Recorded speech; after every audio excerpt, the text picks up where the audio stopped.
Cały kufrę poszło. Ja teraz postawiłkę bardzo skoro sieci domov, vidíš. Zajtra tu už nikto neostane. Hvala Bogu. Hej, vždycky, minulý rok už nedělal, tu nikto nebol.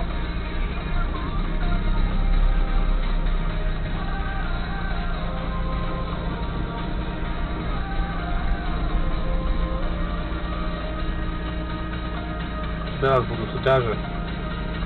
Aké? No toto hod hlavou, čo minulé roku bolo. A také. To ešte jeden taký Krušinský, pozerám golf modrý. Ale ten Mark, to z čarce má taký modrý. Dúfam, že to ten tiež je zložený. 19.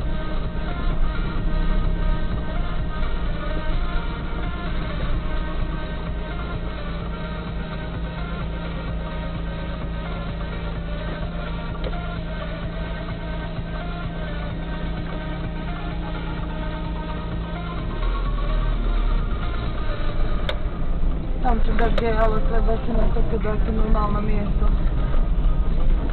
Možno, tu nie, krásna tá cesta. Počuješ? Šgripe vám to. To je dobré. Tak vám to šgripe. Vieš, to má veľa rokov, to musíš, že čo tam dať čo vrznúť. Vieš. No nemusí to nič, len je to nízko. Ja to...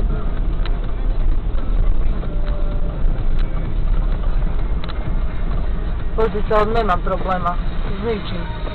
A my tu, rovno to tu fúkneš teraz, aj toto tyčku zober, týmto.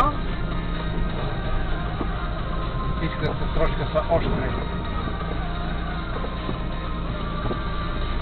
To čo to? Máme vlastný stan?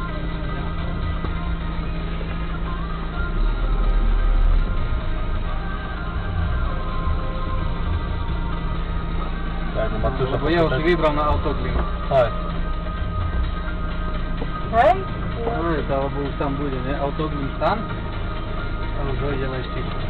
Ale on nebude musieť to robiť. Čože? Nebudeme to robiť, my sme už boli na tom. A naše auto si vybrali. Naše auto si vybrali. Naše si auto... Videl som, my mali jednu kontrolu. Naše auto si vybrali, predstav si, a potom nám ho celé vyleštili. Každý. Potom povedal, môžeš tu nechať. Hej.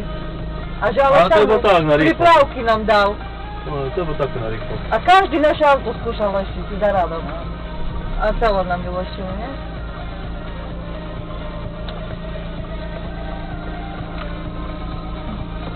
Ďakujem za jazdu.